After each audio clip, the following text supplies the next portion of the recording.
Yo, what's going on, guys? Welcome back to Bullony Basketball. I'm here with Johnny. How's it going, Johnny? What's going on, everybody? Thursday for us, Friday probably by the time you guys see this, but you know what that means. Another episode of Bullony Basketball. Let's get right into it. What do you say? Yeah, I say let's do it. And I hope the mic problems are resolved now. We kind of tried fixing them, so hopefully that's all good.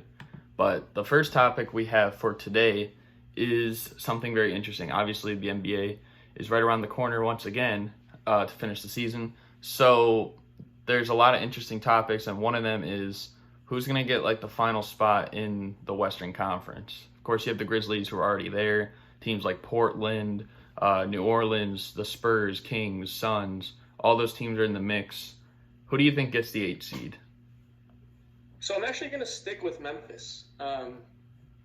And the little kink that they threw into this is that if a team is within 4 spots of the 8th seed, then it'll be a little play-in tournament type thing, they're calling it, where the 8th seed only needs to win 1 game, whereas the 9th seed would need to win 2. I don't doubt that a team's going to be within 4 games, whether that be New Orleans, San Antonio, Portland, Sacramento. There's a lot that are probably going to end up being within 4 games, but I just think that the Grizzlies will be able to win one of those play-in games, and that's all they need. The reason we're not talking about the East is because it's not very likely that Washington will even get within 4 games. So that's kind of why we skipped that, because it just looks like there's going to be a battle in the West. In terms of the East, there is still going to be a battle, but those are like the 3 through 5 seeds. We almost know for sure the 8 teams that are going to be in the East. The order is just going to change a little. Okay, so it's interesting that you said Memphis because I'm going to stick with the team that I had originally, and that's Portland. I think that obviously with Damian Lillard and CJ McCollum, they have more experience than teams like the Grizzlies or the Kings or the Suns. And I think the other interesting thing is I had them still as the 8th seed, even though they were like 3 games back when the season got eventually postponed or whatever. But now they're going to have Nurkic. Now they're going to have Zach Collins. And the other thing is that teams like the Grizzlies, I feel like they're going to get off to a slow start. Teams like the Kings, the Suns, because they started the season off on a slow start. And I mean, it's like everyone's getting readjusted. But obviously guys like Lillard, CJ McCollum, and it could help the Pelicans in this case because they have guys like Drew Holiday, JJ Redick. They're going to be, I feel like, more prepared right away as opposed to those younger teams. And so it's actually kind of interesting because a lot of people think that this new format hurts the Grizzlies. And while they're up 3.5 games and they had 17 to play, they actually had a terrible schedule, brutal. Whereas New Orleans had a very easy schedule compared to them, and 538 had predicted that New Orleans would make the playoffs. So this may actually be beneficial for the Grizzlies. And as you said, Portland gets Zach Collins and Nurkic back.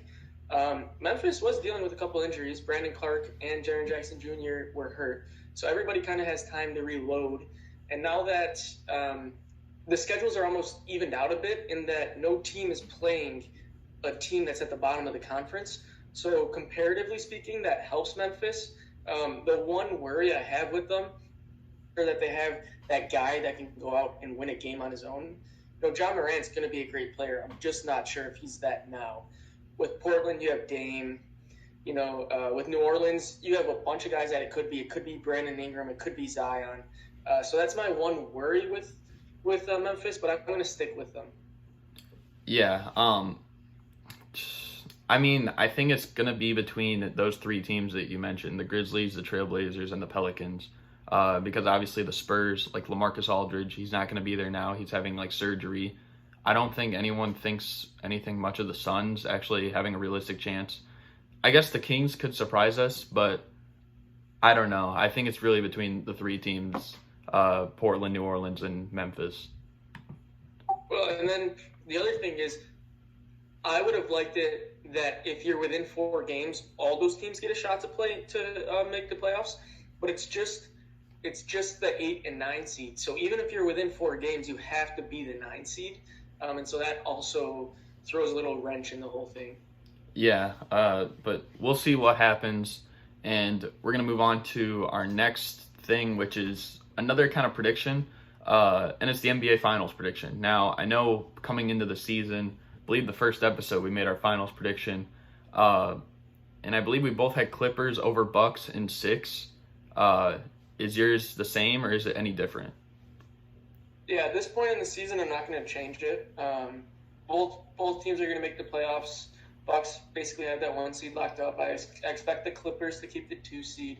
I don't know. I don't see a reason to change it. I know the Lakers are playing really well, but I'm just going to keep what I have. I think it still makes a lot of sense, and I still see Kawhi Leonard as being the first player to win 3 Finals MVPs with 3 different teams.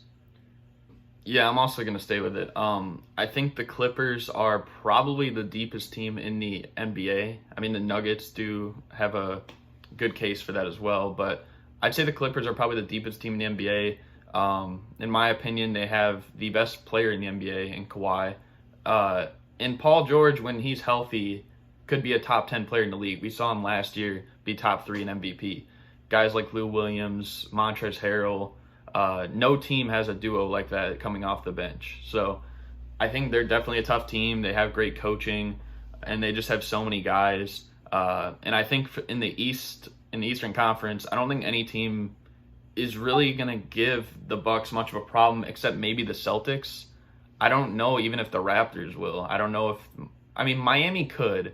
I guess Miami could, but when it comes to the playoffs, I'm probably going to put my money on the Bucks instead. But I'm going to take the Clippers over the Bucks in 6. The Clippers are very deep, and the Nuggets are deep, don't get me wrong. I've been lobbying for them to trade away some of their depth and get a 3rd star. Well, the Clippers are deep. They're very top-heavy, too. I mean, they have 2 of the top 15 players in the game, 2 of the better players coming off the bench. That team is just built unfair. There's the whole argument that in the playoffs you don't really need depth, that you just about go 8 deep. But I'm going to take the Clippers' first 8 against anybody's first 8 any day of the week. And as you said in the East, I'm a big Celtics fan. If the Bucks do end up playing the Celtics, I would not be surprised to see that series go 7 games. Tatum is really coming into himself. Jaylen Brown is blossoming into a superstar, or a star, I guess, maybe not a superstar. And Brad Stevens is one of the best coaches in the game. So I don't think the East is a cakewalk for the Bucks, but I do still see them coming out.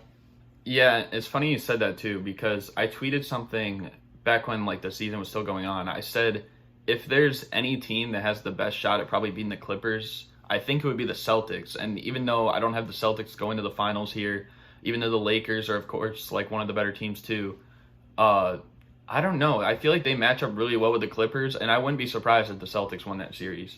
I think that they probably have the best chance matchup-wise against the Clippers, but I'm still picking the Bucks to go to the finals, and I'm picking the Clippers to win in 6. We're going to move on to the next topic, which is about Phoenix and Washington, who are getting invited to this 22-team situation.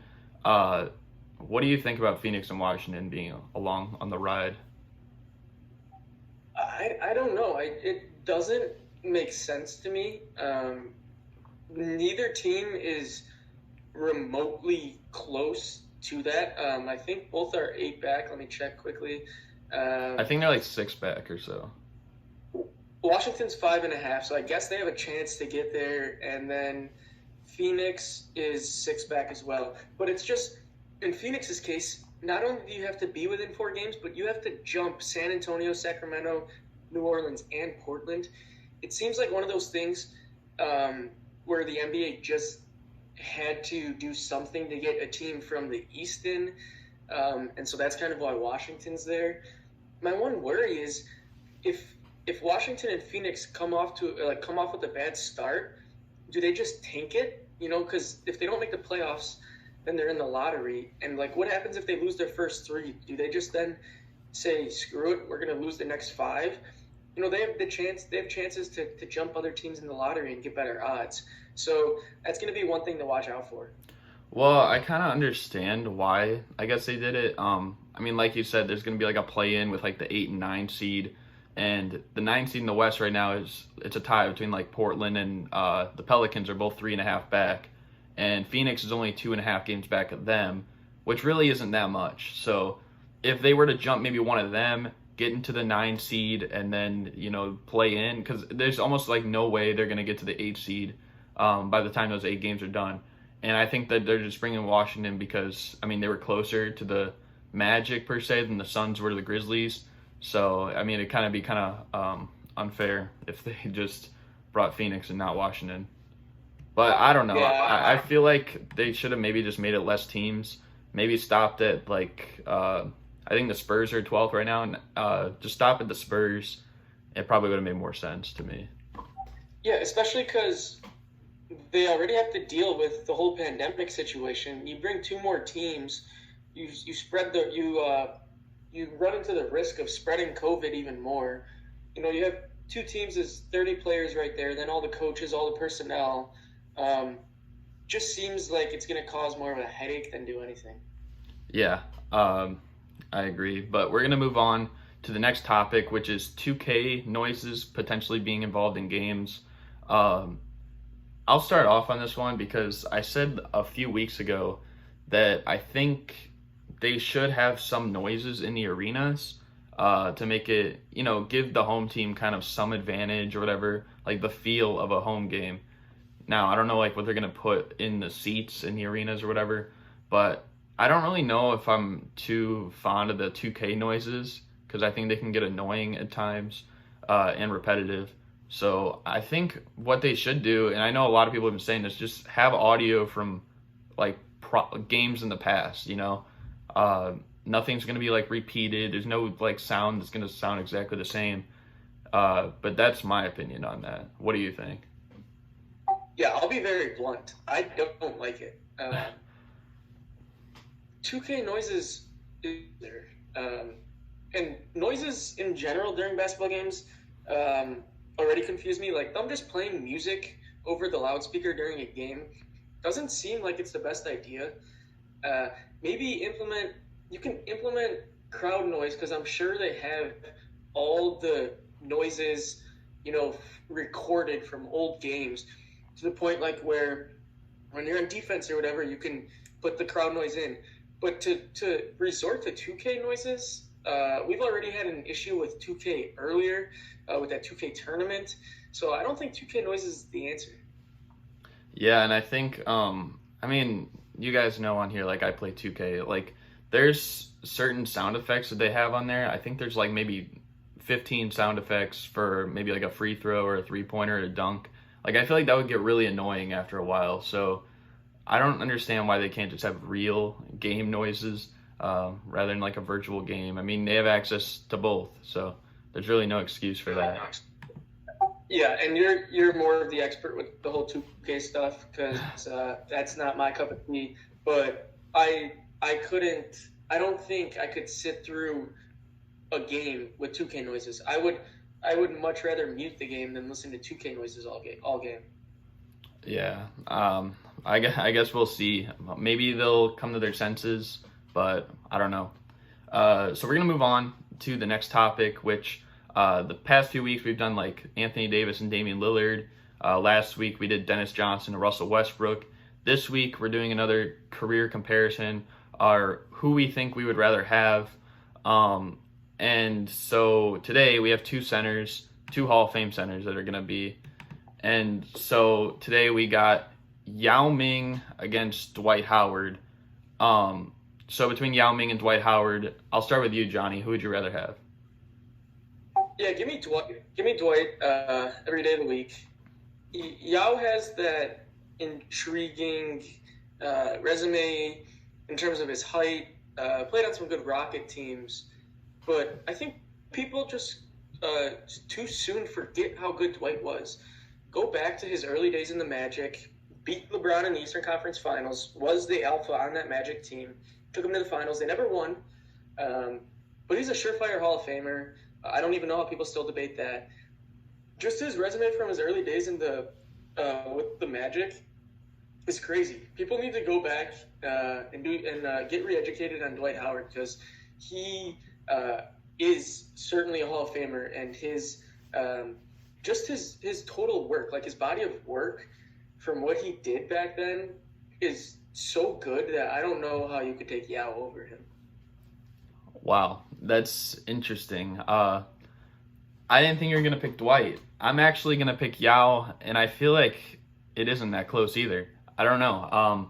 I think Yao has a much more polished offensive game. You know, he can knock down the mid-range shot. He has way more post moves, and I mean, probably not the same level of defender as Dwight Howard, but he's still a very good defender, nevertheless. And I've said this many times. I feel like if Yao Ming, it doesn't matter what era he's in, he's going to be dominant. Like, we could have Dwight Howard in his prime in this era right now, but how would he fare? You know, because it's more of like a stretch floor type of game. Yao Ming, I feel like he would be head and shoulders above every other center in the league, above Joel Embiid, above Nikola Jokic, Rudy Gobert, Karl Towns, any of those guys. I don't think that they would even come close to Yao. Now, obviously, both these guys had like injuries and stuff like that. And you mentioned Dwight, how he got to the finals in 2009. But in that same year, the Rockets took those Lakers to 7. And that was even when Yao missed a few of the games afterwards. So imagine if he was healthy during that series, and they didn't have Tracy McGrady for that series. I think that they very well could have won a championship that year. And I don't know. I just think that Yao Ming is one of the most insane centers ever. He gets credit from guys like Shaquille O'Neal, who said he was one of the top 5 centers ever. Granted, he probably has some little like stigma or whatever against Dwight because he kind of stole his nickname, but I'm going to go with Yao Ming on this one. So Yao is a 5-time All-NBA player and 8-time All-Star. Dwight, 8-time All-NBA, 8-time All-Star, 2-time block champ, 5-time rebounding champ. Per similarity scores, you guys know I like that. They have Yao compared to Mel Daniels, who I don't know, Andre Drummond, and Brad Daugherty. In terms of Dwight, let me find it quickly. Hold on, give me a second. Yeah, and I mean, while you're looking for it, I'll say Dwight was really great. I think he still would be a great center in today's era. I think he might honestly even be a little bit better in like the 90s time. But I don't know. I'm personally still going to take Yao. Yeah, they have Dwight, Bob Lanier, Walt Bellamy, and Patrick Ewing. That's not like the only thing that you can use to compare people. I just like to put it into perspective. In terms of playoffs, Dwight does blow Yao out in terms of his advanced stats, his win shares per 48, his VORP. I don't know. I'm just, I've always been a huge Yao guy or a huge Dwight Howard guy. Like when I was younger, 4 of my favorite players, Dwight, CP3, Carmelo, and Dwayne Wade. I have a soft spot for Dwight Howard, and that's not the reason I'm picking him, but that certainly is something that I considered. And when I went through his resume, it's just kind of hard for me not to pick Dwight after looking at that. Yeah, and I think I'm probably a culprit of that as well, because when I named like my top 5 favorite players, that one episode, like Yao was on that list because, I like Yao. So, I guess in a way we both kind of have that, but I don't know. I think either way, there's no wrong answer. I think they'd probably be really close to each other on the all-time centers list. I think they're both top 15 for sure, though. There's a lot of good centers all time, though. Yep, agree. So we're going to move on, though, to who we have as the luckiest and unluckiest franchise ever. I don't know if you want to start or you want me to start. Go ahead. Why don't you give your luckiest, and then I'll go back with mine, and then we'll go to unluckiest. Okay, so for luckiest, it was really hard because, not a lot of teams have had too much luck. I was considering like teams like the Warriors because obviously they got Kevin Durant. The Raptors, they won their only title when Durant got hurt. Even like the Bulls, because the Bulls haven't had too much history outside of like the Jordan time and, the few years where D Rose was like an MVP caliber player. But I ended up going with actually the Cavaliers. I think that getting 5 first overall picks, especially 3 of them, in a time when LeBron left, and they've also had guys like Brad Daugherty, Mark Price on the team. It's really tough, though. There's not too much luck to go there, but I'm going to go with the Cavaliers. That's interesting. I certainly considered them. I'm going to take it in a weird direction. I don't think you guys are going to see this coming, but I'm actually going to go with the Lakers. it's let me try to paint this picture. A big market team already puts you a step ahead. Your Lakers, your Knicks, your Bulls, your Celtics. Just playing in a big city like that, you're a step ahead. Now you consider the players that they've had. It's not like everybody was drafted by the Lakers. So that big city influence certainly helps. And they just, how many times have they not had a superstar? How many times? The Hornets trading Kobe to the Lakers. I think there's an element of luck involved there, in that LA is just in LA. Granted, they also were a team before the Clippers.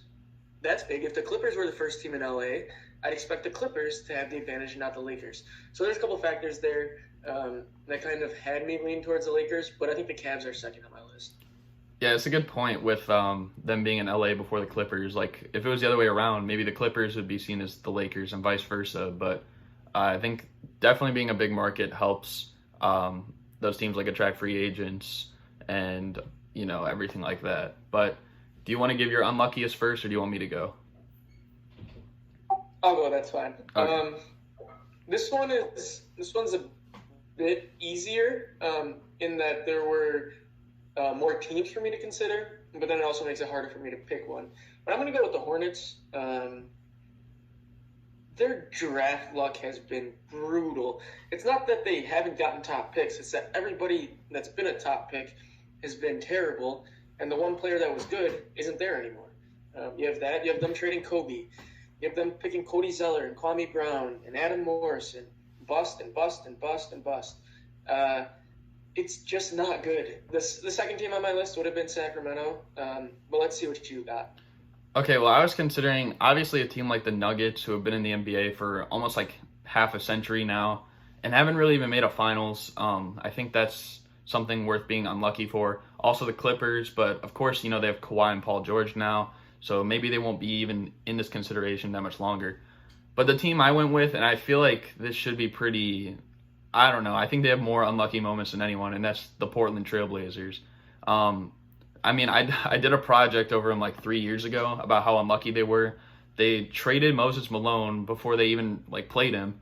They drafted LaRue Martin over Bob McAdoo, Bill Walton's injuries, Sam Bowie over MJ, Sabonis came over 6 years later when he was kind of out of shape, Brandon Roy injuries, Greg Oden over Kevin Durant. All these instances for one team I think is just pretty insane. So I'm going to go with the Trailblazers on this one. Yeah, that's a good point. I didn't really look at the injury aspect, but between Greg Oden and Brandon Roy, it doesn't really get more unlucky than that. Yeah, and it's not like any of their busts that they had it's not like they were terrible picks. Like Sam Bowie probably could have been really good. I don't know if he wouldn't have been Michael Jordan, but he still could have been a really good player, and it wouldn't have seemed that bad. Look at Hakeem Olajuwon. Hakeem Olajuwon, nobody's sitting here saying they should have taken Jordan because Hakeem Olajuwon won him 2 championships, and is one of the best players ever. But I think Sam Bowie at least could have been a solid player. But yeah, and same thing for Greg Oden. I think that some people don't really say too much he's a bust because of the injuries, but if he was healthy, he still could have been really good as well. Maybe not quite Kevin Durant, but maybe he could have been better. Who knows? And just the whole passing of the guard, Portland had that really good team with Dame, Wesley Matthews, Batum, Aldridge. And then by the time Dame really sprouted into himself, Aldridge was gone. And they kind of split. I think if timing was on their side, if all 4 of those guys were together, when they were at their peak, that team would have made runs in the Western Conference for sure. So I think that little aspect of timing is also something to consider. Yeah, it's funny you mentioned that too, because in 2015, 4 of the 5 starters left that year. Wesley Matthews, he went to Dallas. Batum went to Charlotte. Aldridge went to San Antonio. Robin Lopez went to the Knicks. I believe they also lost Aaron Aflalo, who is their 6th man pretty much. That's kind of going into that year, I kind of expected CJ McCollum to be most improved player because, who else was going to fill that role, And he was a young player on the rise. So, but yeah, and they've just been pretty unfortunate, honestly. If CJ could have, kept growing, with those guys around him, like who knows? They could have been a really scary team. Yeah, that Portland team. And I'm not a Portland fan, but that Portland team was one of my favorites. I just thought they had like everything. Dame was up on the run. Wesley Matthews was a great shooter, great defender. Batum was that like point forward type guy, and Aldridge was one of the better bigs in the game. I really thought that team had a lot of potential. And they still could have got like Lillard and Roy, because the pick that became Lillard wasn't even their pick. It was from the Nets. So realistically, they could have had Lillard, they could have had Roy, they could have had Greg Oden, LaMarcus Aldridge, like all those guys on one team. And I don't know. That's a serious championship contender, if you ask me. Oh, yeah, I agree 100%. Like I said, one of my favorite teams. Yeah, but we're going to move on, though, to some quick hitters, per se. We're going to start off with the most unguardable move ever. What do you have as the most unguardable move? Oh, it's the sky hook, and it's not close, in my opinion. Kareem. Yeah, I also had the sky hook. I mean, nobody could really block it. I mean, I think Wilt might have blocked it a few times, but other than that, like, no one else is going to, like, even give it a good contest, really. But yeah, I don't even know if we need to, like, go further into that. I don't know any other moves that are unstoppable. I mean, I guess, like, the fadeaway, like, Dirk's fadeaway, MJ, Kobe's fadeaway, Hakeem Olajuwon's, like, little, like Drop step. Yeah, like the dream shake too, like the drop step. Yeah. There are so many good moves, and to me, just none of them are in the conversation with Kareem. That's how good Kareem's move is. It's not that the others' moves aren't good. It's just that Kareem's is a step above theirs. Like, it's in a tier of its own. Yeah, that's the way I look at it as well. But we're gonna move on to the most unselfish superstar ever. Who do you have for this?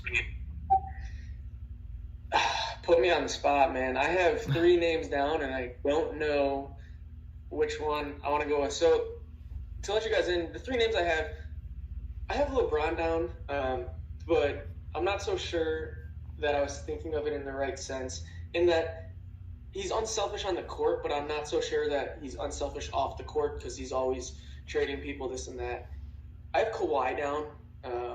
After his little feud with the whole Spurs, it's a little questionable, but Kawhi just does his part and moves on. And the third guy I have is Steph. He welcomed KD. He hasn't won a Finals MVP. And he's really just down for anything. So I think I might go with Steph. Yeah, of those 3, I think Steph was probably the one I was considering the most. But I'm actually going to go with Dwayne Wade. And I'm going to go with Dwayne Wade because, I mean, he won a Finals MVP and a championship in 2006. So he had already been to the top. But once they formed that big 3 in Miami, the first year, like, especially in the Dallas series, like, Wade was the best player on the team. And, I mean, yeah, they didn't win. But he said, you know what, if we want to win, like, we need LeBron to be the main guy on this team. Like, I'll take a step back. Bosh will take a step back. And then they ended up winning 2 more championships. But honestly, if they could have won maybe a championship with Wade being, say, the alpha on the team in the playoffs, then how would that make Wade's career look, especially with how good we value LeBron? Like, LeBron still would probably be a top, 10 player all time, even if Wade was the main guy on that team. Like, where would that put Dwayne Wade all time? Would he be the second best shooting guard ever? Like, I don't know. Yeah, I didn't even consider that, but you're almost convincing me on the spot. Just that one quote of him saying, LeBron, take it over. This is your team. That changed the whole trajectory of that team. Another guy to consider, Dirk. He was really always the only superstar on his team. I don't know if you consider Scottie Pippen a superstar, but if you do, he's up there. There's a lot of names, man. A lot of names are coming to my head. Yeah, I was also considering Scottie. I really didn't think too much of Dirk, but he's definitely in that conversation as well. But we're going to move on to the best championship ever. Do you want to start first, or do you want me to go first? Go for it. All right, and it's interesting that we said Dirk because my pick is the 2011 Mavericks. I think what they did to get to the finals, I mean, all the Hall of Fame players are like superstar level players. I mean, they beat the reigning champs in the Lakers, Kobe, Powell, Bynum, all those guys. They beat Kevin Durant, Westbrook, and Harden. I mean, yeah, they weren't all in their prime. I mean, Durant still was. I mean, Westbrook was just becoming an all-star at that point. They beat the big three Miami Heat, which is pretty insane. I mean, LeBron, Wade, Bosh, and people don't even really give credit to the fact that they beat Portland in the first round too, which we were just talking about. I mean, they had LaMarcus Aldridge, and that was probably the last glimpse we saw of a elite Brandon Roy. So all those guys put together, I believe they had one of the highest average records of opponents that they beat in a playoff series or in a playoff run. And I was close to picking the 95 Rockets, but ultimately, of course, they traded for Clyde Drexler halfway through the year. So they got better, I'd say, as a team. So when they were the 6th seed and they were playing all the other teams, they could have very well still been better. But I think nobody even gave credit to the Mavericks, especially as they got further and further down the line. It seemed like that their odds kept going down and down and down. So if you want to know the team that I think that won it that shouldn't have is Dallas. Like, they're the best story. If you want the best championship series, it's the 2016 Cavs Warriors to me, without a doubt. But if you want the best team to ever win a championship, I'm going to go with the 96 Bulls. So you can take it 3 ways. I interpreted it myself as the best championship series, and so I went with that 2016 Cavs Warriors 3-1 comeback. There was just everything happened in that series. I don't know how that isn't the best final series that we've ever seen. Yeah, I'd probably agree with you both on the best series and the best team in that sense. I'd also kind of give credit to one that actually I found just a few days ago that in the 1969 finals, I believe that was the one where Jerry West won finals MVP when they lost. That was also Bill Russell's final championship. But a lot of people don't know that Wilt actually didn't play in the final minutes of the game. He was having an issue with the coach, and ultimately he didn't play in the last seconds of the game or last minutes of the game. And it was a close one too. So who knows, if they would have won that series, Bill Russell could only have 10 championships, Sam Jones could have 9, Havlicek could have 7. And it would give another championship to guys like Jerry West, Wilt Chamberlain. And obviously going into 7 games and being a close series, I think that needs credit. Also the 2010 Lakers Celtics, 2013 Heat Spurs, 2005 Spurs Pistons. I think those are some other good series as well. Yeah, I certainly have no disagreements there. I just think in terms of series, that 7-game, the storylines, LeBron winning it for his hometown, I had to go with that one. But that's just my opinion. Yeah, it definitely had the best feel-good title. I think also, I think the 98 Bulls as well had a feel-good title because of everything that was happening, it's is this the end? And the way that MJ kind of went off with that final shot, and of course the steal before it and the layup before that. But I think that was also pretty epic as well. Yeah, the whole Last Dance narrative had something in itself. Yeah, but that's going to pretty much do it for us. We had a lot of, I feel really good topics for this show today. Any last words, Johnny? We're getting closer to the NBA. It's all we can ask for. It is funny. Before we go, Woj did send out a tweet saying that the playoffs the NBA may start earlier. And by earlier, he means 1 day earlier, July 30th. So let's buckle up for that. But no, other than that, thanks guys for listening. Thanks for the support. And let us know what you guys want to hear next. Yeah, it's got to be one of the biggest trolls Woj has ever done. 1 day. I was hoping maybe 2 weeks or something like that. But yeah, hope you guys enjoyed this episode. We'll see you guys on the next one. Peace. Peace.